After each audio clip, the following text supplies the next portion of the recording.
Friends, कैसे हैं आप। मैं अपने तमाम व्यूअर्स को, अपने डियर स्टूडेंट्स को अपने चैनल हाई स्कूल ग्रामर पर वेलकम करता हूं। जैसे कि आप जानते हैं कि मेरे हर लेसन का आगाज़ कोट ऑफ द डे से होता है, तो आप मुझे आज कमेंट बॉक्स में ज़रूर बताएंगे कि मुझे कोट ऑफ द डे को स्टूडेंट्स के मोटिवेशन के लिए क्या मुझे हर लेसन में ऐड करनी चाहिए या नहीं। इसका आंसर मुझे आप कमेंट बॉक्स में मेरे व्यूअर्स जो हैं वो ज़रूर देंगे, ताकि मैं आने वाली वीडियो में और अच्छे से कोर्स यूज़ करूं या इनके यूज़ को जो है वो गिव अप कर दूं, छोड़ दूं, तरक कर दूं। तो यहाँ पे हमारे पास कोट ऑफ द डे क्या, if your dreams don't scare you they are too small. अगर आपके ख्वाब आपको खौफजदा नहीं करते तो ये छोटे हैं। मतलब इसका क्या है कि अगर आपका जो ड्रीम है, आपका जो ख्वाब है, आपका जो गोल है वो बगैर मेहनत के हासिल हो रहा है, आप थोड़ी मेहनत करके उसको हासिल कर रहे हैं, तो आपका जो ड्रीम है वो छोटा है। आपको करना क्या पड़ेगा कि अपने ड्रीम को जो है वो थोड़ा सा बड़ा करना पड़ेगा, ताकि आपको उसके लिए ज़्यादा मेहनत करनी पड़े। तो इसके साथ हम आज के टॉपिक का आगाज़ करते हैं। आज का हमारा टॉपिक क्या है, सम इम्पोर्टेंट प्रेपोजिशंस। प्रेपोजिशन क्या होता है, ये एक ऐसा वर्ड होता है जो कनेक्शन को शो करता है। किसके कनेक्शन को शो करता है? नाउन के या प्रोनाउन के कनेक्शन को शो करता है। किन के साथ शो करता है?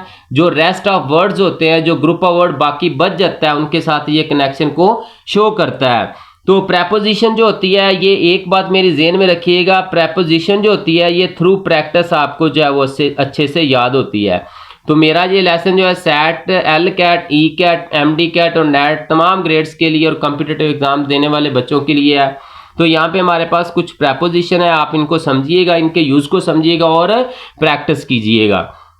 ये पहली स्टेटमेंट है, ही रैन डैश द कॉलेज। अब समझना क्या है कि जो हरकत करने वाली चीज़ें, मुतहर्रक चीज़ें होती हैं या मूवमेंट जिनमें होती है, तो ऐसे फिक्रों में जो हम यूज़ करेंगे, प्रेपोजिशन यूज़ करेंगे, वो हमारे पास या टू होगा या इनटू होगा या क्या होगा, अपॉन होगा।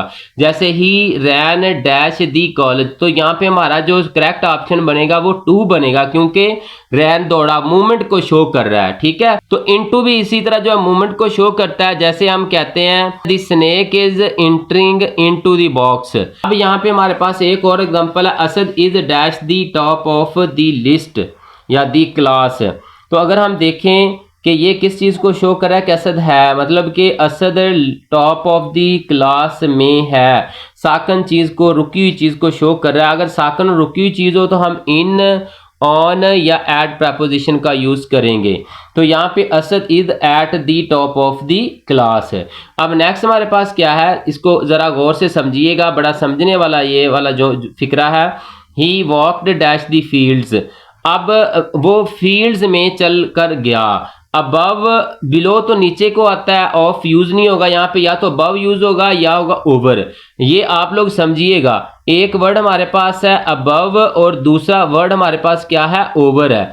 जो अबव है ना, ये शो करता है अगर आपका जो ऑब्जेक्ट है, जैसे कि यहाँ पे हमारा ऑब्जेक्ट है फील्ड, आपके ऑब्जेक्ट के दरमियान और जिस चीज के साथ उसको जो है वो फंक्शन जो है वो उसको जोड़ा जा रहा है, उसके दरमियान फासला ज्यादा है तो आप यूज करेंगे अबव। अगर उनके दरमियान फासला कम है तो हम यूज करेंगे ओवर।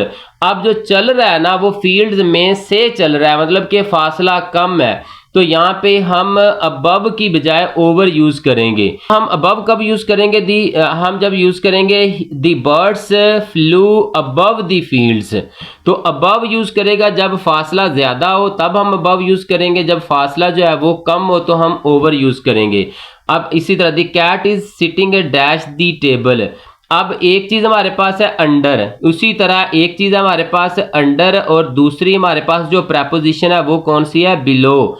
अब अंडर और बिलो का हम यूज सीखते हैं। अंडर जब आपका फासला जो है वो कम हो तो अंडर, अगर फासला ज्यादा हो ऑब्जेक्ट का और जिसके साथ कनेक्शन को जोड़ा जा रहा है तो फिर हम यूज करेंगे बिलो। तो यहाँ पे आ जाएगा the cat is sitting under the table. ठीक है, क्योंकि फासला कम है इसलिए हम अंडर यूज करेंगे। नेक्स्ट हमारे पास the stars are shining dash us. अब आपने बताना है कि इसमें हम ओवर यूज करेंगे, अबव यूज करेंगे, इन यूज करेंगे या टू यूज करेंगे। इन दो रूल्स को जहन में रखते हुए आपने इसका मुझे आंसर करना है। अब नेक्स्ट हमारे पास क्या है, 6 the hunter killed the lion dash a gun. अब जो ऑब्जेक्ट है जिसका इस्तेमाल किया जा रहा है, अगर वो ऑब्जेक्ट के साथ आपने प्रेपोजिशन को यूज करना हो तो आप यूज करेंगे विद। ठीक है, तो यहाँ पे क्या आंसर बनेगा, the hunter killed the lion with a gun.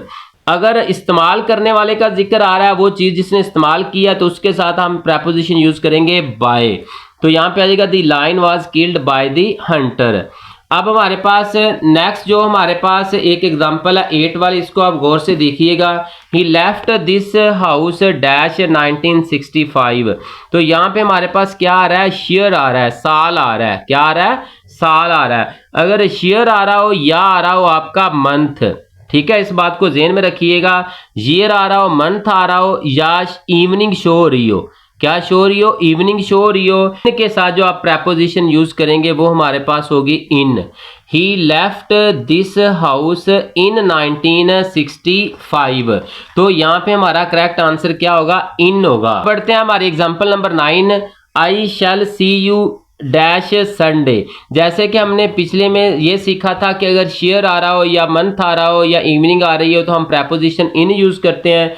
इसी तरह आप ये दो वर्ड याद रखिएगा, अगर डे आ रहा हो या डे के अलावा डेट आ रही हो, डी से डे और डी से डेट, तो आपने प्रेपोजिशन जो यूज करनी है वो ऑन होगी। ठीक है, जैसे आई shall see you on Sunday, day और डेट हो तो ऑन।